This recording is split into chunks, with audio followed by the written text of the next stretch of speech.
सुधी श्रोताजनों, सादर नमन।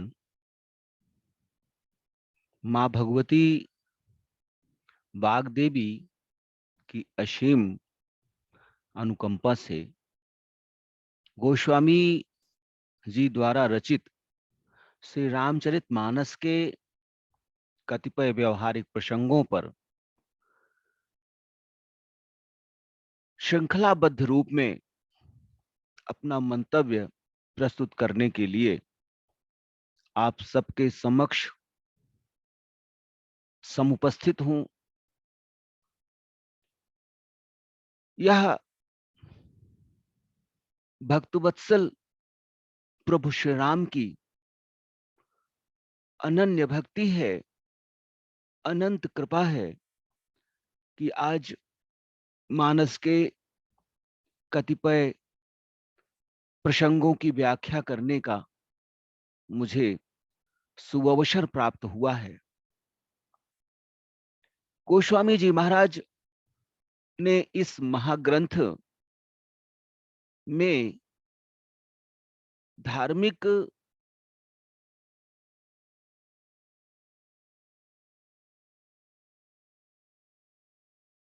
व नीतिपरक अनेक प्रसंगों का विवेचन किया है। गोस्वामी जी महाराज का चिंतन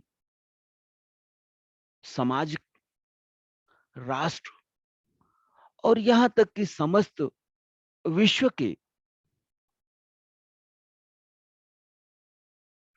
जनमानस को अपनी परिधि में समेटे हुए है। गोस्वामी जी महाराज कहते हैं, बिनु संतोष न काम न साही, कामयचत सुख सपने हुनाही। राम भजन बिनु मिलहि की कामा, राम भजन बिनु मिटहि की कामा, थल विहीन तरु कबहू की जामा। गोस्वामी जी महाराज कहते हैं कि मानव के लिए संतोष सबसे बड़ा गुण है। संतोष के बिना इच्छाओं का, कामनाओं का, वासनाओं का विनाश नहीं हो सकता है। इच्छाएं अनंत है, उनका कोई अंत नहीं है, वह अंतहीन है।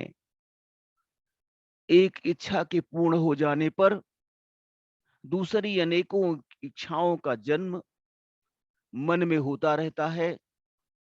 दूसरी इच्छाओं की पूर्ति होने पर अन्य अनेक इच्छाएं अंकुरित होती रहती हैं, प्रकट होती रहती हैं। और इन अंतहीन इच्छाओं से समन का, इनके दमन का केवल एक ही उपाय है, वह है संतोष। जब तक मन में कामनाएं विद्यमान रहती हैं, इच्छाएं विद्यमान रहती हैं, तब तक मनुष्य को सुख की अनुभूति नहीं हो सकती है, सुख की प्राप्ति नहीं हो सकती है। क्योंकि यह इच्छाएं ही हैं, यह कामनाएं ही हैं जो मनुष्य को अनेकों प्रकार का दुख देती रहती हैं। इच्छाओं का अंत नहीं है, हमारे संसाधनों की सीमितता है, हम अनंत संसाधनों में नहीं जीते हैं और प्रत्येक इच्छा, प्रत्येक प्राणी की प्रत्येक इच्छा कदापि पूर्ण नहीं हो सकती है। यह विधि का विधान है। ऐसी दशा में इच्छाओं के बढ़ने पर निश्चित ही है कि सुख की अनुभूति नहीं हो सकती है। प्राणी को सुख प्राप्त करने के लिए इच्छाओं का दमन करना चाहिए, इच्छाओं की मात्रा सीमित रखनी चाहिए और अपने संसाधनों के अनुरूप ही इच्छाओं का प्रस्फुटन करना चाहिए। परब्रह्म परमेश्वर की कृपा से ही इच्छाओं का दमन हो सकता है, कामनाओं का विनाश हो सकता है। कामनाओं के दमन के लिए ईश्वर की कृपा आवश्यक है। परब्रह्म परमेश्वर के श्री चरणों में अगाध निष्ठा रखते हुए प्रतिफल उसका स्मरण करना तथा अपने दिए गए कार्यों को प्रभु के चरणों में अर्पित कर देना और अपने को सदैव कर्ता भाव से मुक्त रखते हुए, अपने को सदैव कर्ता भाव से मुक्त रखना ही कामना के समन का प्रमुख उपाय है। जिस प्रकार धरती के बिना पेड़ नहीं उग सकता है, उसी प्रकार कामनाओं के रहते हुए मनुष्य खुशी नहीं प्राप्त कर सकता है।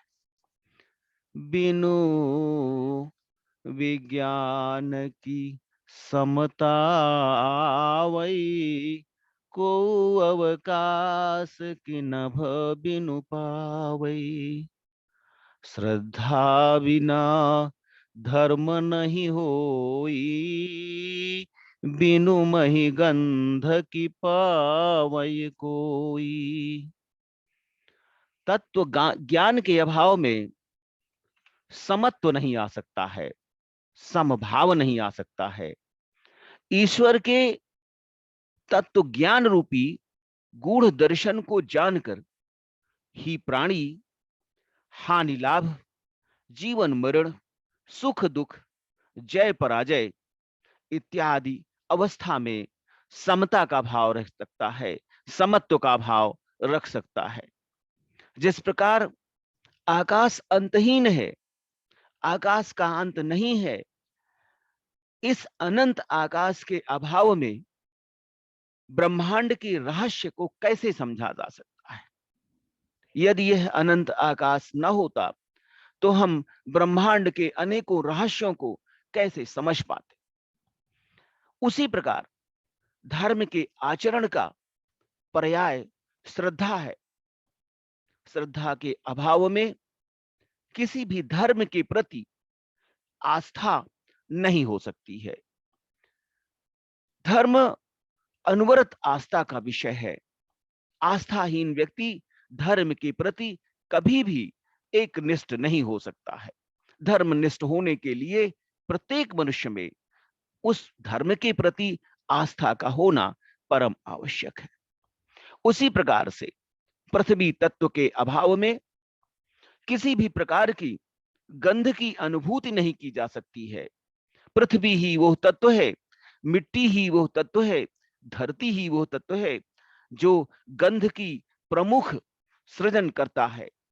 और पृथ्वी के अभाव में, धरती के अभाव में किसी भी प्रकार के गंध के गुण को चिन्हित नहीं किया जा सकता है, उसकी पहचान नहीं की जा सकती है। इसलिए मनुष्य को परब्रह्म परमेश्वर के तत्व ज्ञान का अनवरत यत्न करके प्राप्त सुनिश्चित करना चाहिए। ईश्वर का तत्व रूपी ज्ञान ही वह कारक है, वह उपागम है जिसके माध्यम से मनुष्य अनेक विपत्तियों से, बाधाओं से मुक्ति प्राप्त कर सकता है और संतोष की प्राप्ति हो सकती है। बिनु तप तेज की कर विस्तारा, जल बिनु रस की होई संसारा। शील की मिल बिनु बुध से बकाई, और जिमि बिनु तेज न रूप गोसाई। तपस्या के बिना संसार में मनुष्य का तेज नहीं फैल सकता है। त्याग और तपस्या ही वह तत्व हैं जिनसे मनुष्य संसार में अपने तपोबल से, अपनी सिद्धि से अपने को देदीप्यमान कर सकता है, अपने को प्रकाशमान कर सकता है। उसी प्रकार से जल तत्व के अभाव में संसार में किसी भी प्रकार के रस की कल्पना नहीं की जा सकती है। समस्त प्रकार के रसों का स्रोत जल होता है। यदि जल तत्व का अभाव है तो आप किसी भी रस की कल्पना कदापि नहीं कर सकते। विद्वान लोगों की सेवा, उनका आदर, उनके प्रति सद्भावना, उनके प्रति प्रेम भाव रखने से ही सदाचार की प्राप्ति हो सकती है। प्रत्येक सदाचारी व्यक्ति को सदैव विद्वानों की सेवा करने का, विद्वानों का सम्मान करने का, विद्वानों के विचारों को सुनने का, विद्वानों के गूढ़ रहस्यों को जानने का अनवरत यत्न करना चाहिए। जिस प्रकार अग्नि के तत्व के अभाव में रूप गुण नहीं मिल सकता है, किसी भी प्राणी में जो पंच तत्व से रचित शरीर है, क्षिति जल पावक गगन समीरा, पंच तत्व मिल रचित शरीरा, यह जो शरीर है हमारी पांच तत्वों के संयोग से, पांच तत्वों के मेल से बनी हुई है। और इन तत्वों में जो अग्नि तत्व है, अग्नि तत्व ही रूप का पर्याय है। अग्नि तत्व ही रूप की दात्री है। अग्नि तत्व ही रूप का निर्धारण करती है। पंचतत्वों के संयोग से बनी हुई इस काया में अग्नि तत्व ही वह तेजोमय है, वह तेजोमय तत्व है जिससे रूप और सौंदर्य की प्राप्ति होती है। निज सुख बिनु मन होई की थीरा, परस की होई बिहीन समीरा।